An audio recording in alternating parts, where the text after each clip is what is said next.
eu tenho o artigo 13. O artigo 13, ele descreve para mim os vértices que definem os limites de cada parcela e que devem constituir uma figura geométrica fechada. Claro, se eu estou representando as parcelas territoriais, todas as parcelas territoriais, ela é representada, ela é configurada por uma área. E ela é uma figura geométrica fechada. Então eu preciso levantar os vértices dessas parcelas e constituir essa figura geométrica fechada.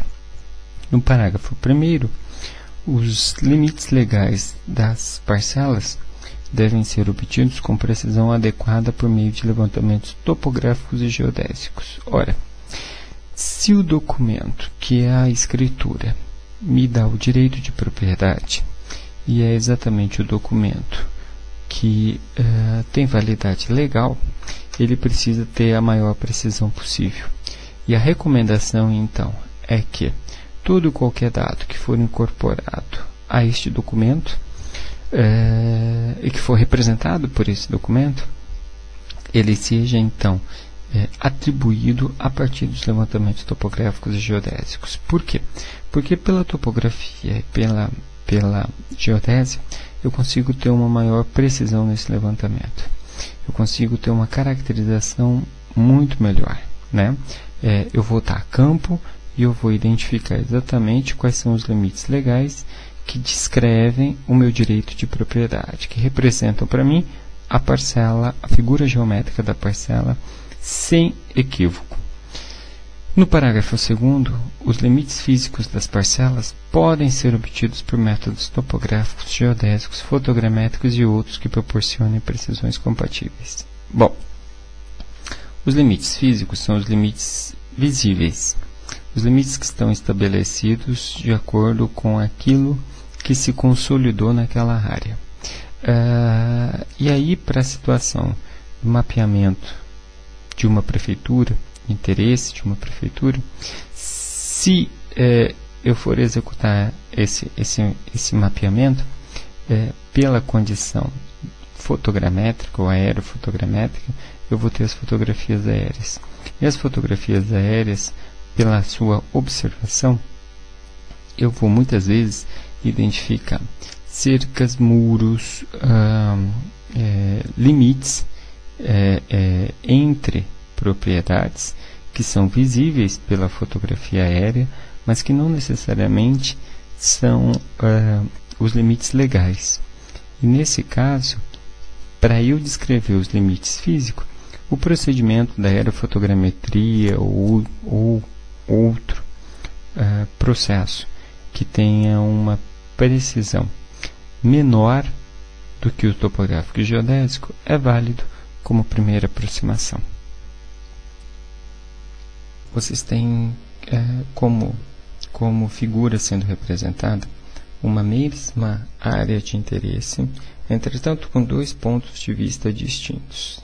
O executor, o profissional que executou o primeiro levantamento, ele tinha como proposição a representação sob o ponto de vista da topografia, fazer um levantamento, uma cartografia voltada para fins topográficos.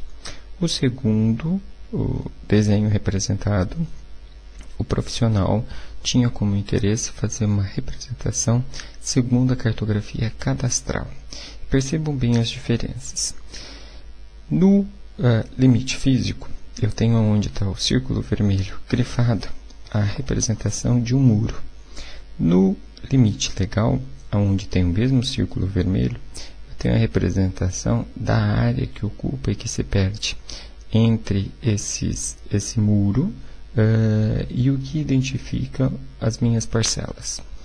Pois bem, se nós tomarmos como referência a primeira representação, vocês identificam a quantidade de feições gráficas a mais que são representadas, como dentro do arruamento, a calçada, vocês veem a linha tracejada identificando o limite entre rua e calçada.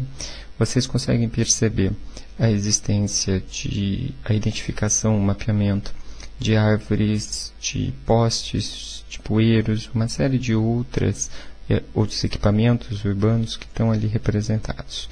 No segundo desenho, vocês já não identificam nenhuma dessas feições. E percebam que a rua como um todo é somente identificado por duas linhas que caracteriza a parcela do arruamento, e no centro desta parcela eu tenho um círculo que define o ponto, dando o código a essa parcela, e é o número 694. A gente tem uma caracterização, uma descrição um pouco mais detalhada de tudo isso que a gente viu graficamente. Na cartografia cadastral, no item A, nós temos então todas as propriedades são delimitadas por vértices sinalizados no terreno e através de um polígono fechado. Mesmo as propriedades públicas, como ruas, praças, e tudo isso já foi mostrado, apresentado em itens anteriores, exatamente na forma como já foi explicado. O item B, as edificações são identificadas através de uma posição real no terreno. Então, o levantamento de cada uma das edificações são amarrados e caracterizados na cartografia cadastral. O item C, a aquisição dos dados para este tipo de representação é realizada através de técnicas topográficas. E lembrem que isso já foi comentado também. Quando eu executo um levantamento, uma cartografia cadastral, a proposição das diretrizes é de que esse levantamento seja executado por meio de topografia ou geodésia. E esse procedimento vai me dar uma maior acurácia. No item D, são mostrados todos os limites legais, mesmo que não materializados no terreno. Então, é objeto da cartografia cadastral mostrar como se encontram os limites definidores segundo os princípios legais. O documento que está apresentado no cartório de registro de imóveis é confrontado com essa realidade, são levantados os limites entre cada uma das parcelas segundo o documento legal. No item E, apresentam os topônimos de arruamentos. Então, o nome das ruas, obviamente, são apresentados nessa cartografia. O item F, os imóveis recebem um número unívoco que tem como objetivo a identificação do imóvel. Isso é o código identificador único de cada uma das parcelas. Em contraponto, a minha carta de feições, o meu levantamento topográfico, no item A, ele apresenta a descrição de que essa carta de feições delimitam os limites reais do imóvel, somente aqueles que estão materializados no terreno. Então, é aquilo que eu visualizo no terreno, a cerca, o muro, essas são as feições que eu identifico e que eu mapeio nesse momento. São levantados elementos do meio físico através de levantamentos de detalhes como árvores, bosques, postes, boca de lobo, luminárias, caixa de inspeção em geral, enfim, N feições que são visíveis, que são de interesse para esse mapeamento topográfico, são então representados. No item C, a técnica principal de aquisição de dados deste tipo de representação é realizada por meio de aerofotogrametria, até pela velocidade de aquisição ser mais rápida, e aí a grande diferença é que pela aerofotogrametria aquilo que se enxerga se mapeia, o que não se enxerga não se mapeia. E fazendo um paralelo com a cartografia cadastral, o documento que vem do registro de imóveis definindo os seus limites não são visíveis, obviamente, nas fotografias aéreas e, portanto, não são mapeados. No item D, os materiais constituintes das delimitações do terreno possuem representação diferenciada, como muro, cerca, cerca viva, cerca de arame, cerca mista, grade, etc. Aí é uma questão de como é definido a forma de representação para a cartografia topográfica. E no item E, apresentam então topônimos referentes aos arruamentos, edificações públicas, templos religiosos, uma série de nomes são dados às localidades. A gente tem uma referência das escalas frente às necessidades municipais em relação aos detalhamentos dessa cartografia. Como primeiro referência, a gente visualiza que a planta geral do município geralmente acontece entre a escala 1/10.000 e 1/5.000 e que é utilizada como referência para o plano diretor municipal. A planta de referência cadastral ela também varia em 3 escalas, 1/10.000 e 1/5.000, e é a base do cadastro municipal. A planta de valores também se define entre a escala 1/10.000 e 1/5.000 e tem como uso a gestão fiscal do imposto predial. A planta cadastral municipal, essa varia geralmente entre a escala 1/2.000 e 1/1.000 e tem como uso a gestão de todas as áreas do cadastro territorial. Numa escala um pouco maior, a gente tem a planta de quadra. E aí essa planta de quadra geralmente é adotada pelos municípios entre as escalas 1/1000 e 1/500. Nessa planta de quadra existe então o detalhamento de todas as quadras e é utilizada para se tomar como referência a ocupação, o uso em cada uma das quadras desse município, da área urbana. A planta topográfica do imóvel varia entre as escalas 1/1000 a 1/250 e descreve então a parcela territorial. Aqui a gente tem um quadro que é informativo. Não necessariamente todos os municípios utilizam esse esquema, mas de uma forma geral é o que se apresenta e o que se deveria ser utilizado. A gente tem alguns métodos de determinação dos limites físicos e limites legais, que também são sugeridos. Os métodos possíveis, então. A fotogrametria, ela tem como aplicação a determinação dos limites físicos, não os limites legais, porque eu não consigo enxergar pela fotografia aérea a descrição dos limites que estão precisos ou descritos no registro de imóveis, no documento do registro de imóveis. A escala geralmente é 1/10.000 e o erro admissível é entre 2 e 3 metros.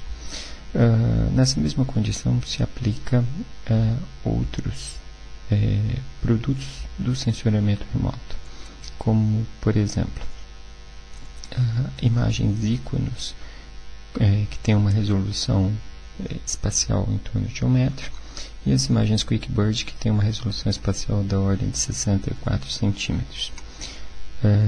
A topografia e a geodésia são aplicadas, então, para a definição dos limites físicos e legais, depende de como eu uso isso daí, esse produto.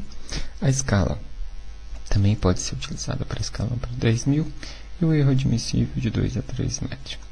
No segundo momento, para a escala 1/5.000, a gente tem o mesmo procedimento e os erros admissíveis para essa escala é de 1 a 2 metros.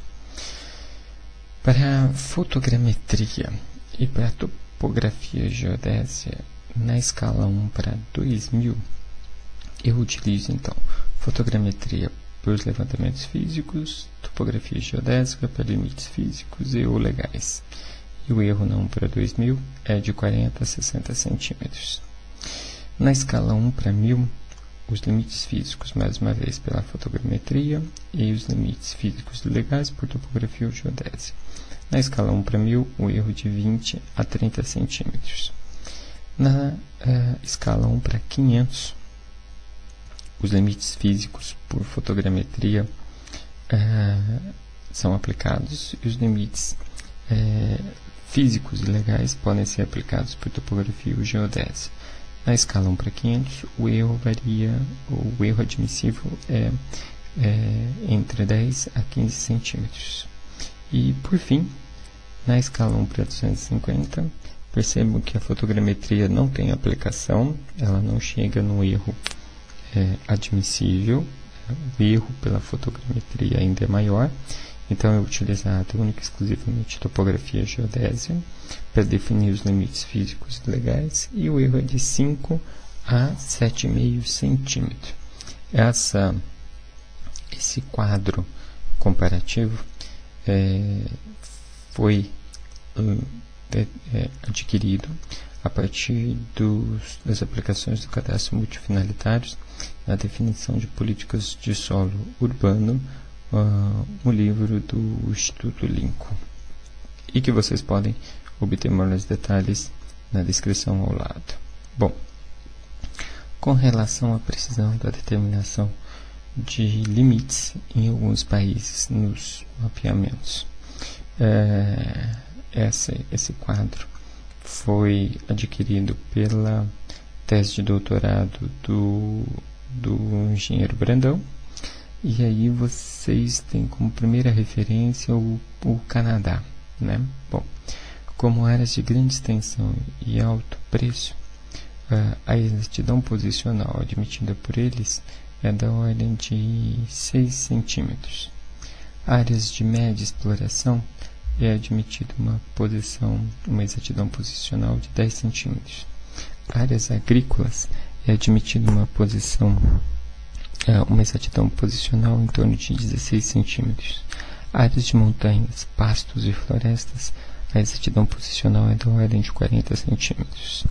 Perceba o nível de precisão e detalhamento que o Canadá propõe nos seus mapeamentos. Nos Estados Unidos, a área urbana já admite 20 milímetros mais 50 partes por milhão, as áreas suburbanas 40 milímetros, as áreas rurais 80 milímetros e as áreas de pântano e montanhas 200 milímetros. Essa precisão posicional é relativa. Bom, os Estados Unidos em 1999 muda essa característica e adota para todo o país 20 milímetros mais 50 partes por milhões. A Holanda, nas áreas rurais, ela tem uma precisão posicional de 40 raiz de 2 centímetros, que dá em torno de 56 centímetros, e nas áreas urbanas em torno de 28 centímetros. Nas áreas urbanas especiais com medição de campo, 8 centímetros e meio. Em Israel, o projeto de cadastro para todo o país é da ordem de 5 centímetros. Na Suíça, a gente tem áreas urbanas de 3 centímetros, nas áreas suburbanas 9 centímetros, nas áreas rurais 30 e 60 centímetros. Pois bem, a leitura desse quadro foi importante para a gente fazer uma comparação em relação à nossa realidade. No cadastro rural, a gente tem uma precisão posicional da ordem de 50 centímetros. Mas na área urbana, a gente não tem essa precisão, essa exatidão posicional definida. Tomando como referência essas outras ocorrências do cadastro nesses outros países, o Brasil vai ter que se posicionar e definir uma exatidão posicional para os mapeamentos cadastrais na área urbana. A gente imagina que isso deve permear algo em torno desses valores que foram apresentados. Talvez um pouco menos para se iniciar todo esse processo, mas enfim, essas são as realidades postas nesses países. Nós temos o artigo 14. E o artigo 14, ele diz que a cartografia cadastral deve obedecer aos padrões estabelecidos para a infraestrutura nacional dos dados espaciais e as normas relativas à cartografia nacional, de acordo com o artigo 4º do Decreto 6666 de 2008. Bom, a figura que vocês têm ao lado é exatamente o documento que foi divulgado referente ao Plano de Ação para a Implantação da INDE em janeiro de 2010. E já existe também o documento sobre os metadados, que é um compêndio e que auxilia dar um maior detalhamento sobre os dados, aquilo que está apresentado na INDE. A gente tem a forma como a INDE é estabelecida dentro das suas especificações técnicas.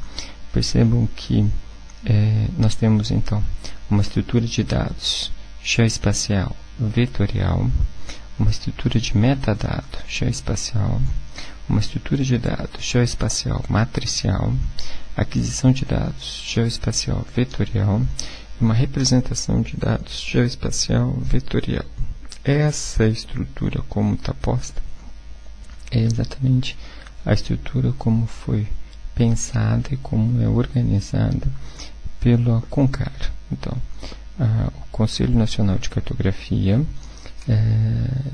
ele estrutura a forma como a Índia vai ser apresentada para o país e está dividida e hierarquizada nessa representação. O que passa a ser importante na Índia é que uma vez em que todos esses dados espaciais sejam estruturados, estabelecidos e bem divulgados para a comunidade, todo mundo, todos os usuários, todos os geradores de cartografia vão passar a executar a cartografia de uma forma mais organizada, sistematizada, com as suas representações, as suas feições, tanto vetoriais, quanto matriciais, quanto referente aos metadados, dentro de um princípio lógico organizado. E a comunicação entre os vários setores passa a ser efetiva, não somente virtual, de modo em que se deseja fazer essa comunicação. O artigo 15 diz para a gente que os limites territoriais são cadastrados com atributos específicos conforme as seguintes ordens de preferência. A primeira feição minha de interesse, aquela que deve ter a maior e melhor representação, está atrelada à parcela territorial. Segunda, as áreas de posse correspondentes ao limite físico. Terceira, das propriedades correspondentes ao limite legal. A quarta, dos setores cadastrais ou de zoneamento. Quinta, dos distritos. Sexta, dos municípios. Sétima, dos estados. E a oitava, o limite do país. Parágrafo único. No caso de duplicidade de atributo para um determinado limite, prevalecerá a ordem de preferência apresentada neste artigo, conforme foi lido. O cadastro territorial multifinalitário deve ser modelado de forma a atender às necessidades dos diferentes usuários, atuais ou potenciais, com base em um sistema único de referência e identificador único e estável para cada parcela. Bom, no desenho vocês têm uma parcela com um código único, e a gente tem amarrado a ela os usuários atuais, quais são, e os usuários potenciais. Percebam que no contexto dos usuários potenciais não existe um limite. Eu posso ampliar isso, essa quantidade de usuários, mas a conversa entre todos eles para um planejamento, para uma gestão, passa a ser extremamente eficiente, desde que a parcela seja única e reconhecida por todos. Eu trago um exemplo, e vocês têm o site, o endereço do site, relacionado abaixo da figura, em que o estado de Massachusetts apresenta um SIG, e nesse SIG a gente tem a caracterização das parcelas territoriais e ainda a descrição da propriedade, daquilo que consta nessa parcela territorial. A gente tem uma ampliação, e aí então eu tenho na figura maior, onde tem a fotografia da casa, eu tenho a identificação na primeira linha, mapa, bloco e lote, e eu tenho o código onde ele está amarrado. Eu tenho a localização dizendo para mim o endereço. Eu tenho o código do usuário, que é um código de uma edificação familiar. Eu tenho o tamanho da minha área. Eu tenho o livro e a página onde estão registradas essa propriedade. eu tenho a data da última venda e o preço em que ela foi vendida. Perceba que foi no dia 22 de maio de 1998, a um preço de 182 mil dólares.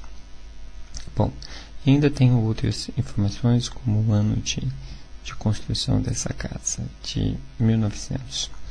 Tenho um desenho esquemático da área construída e tenho a descrição em metragem quadrada no quadro abaixo, também representando essa área dessa casa, dessa construção.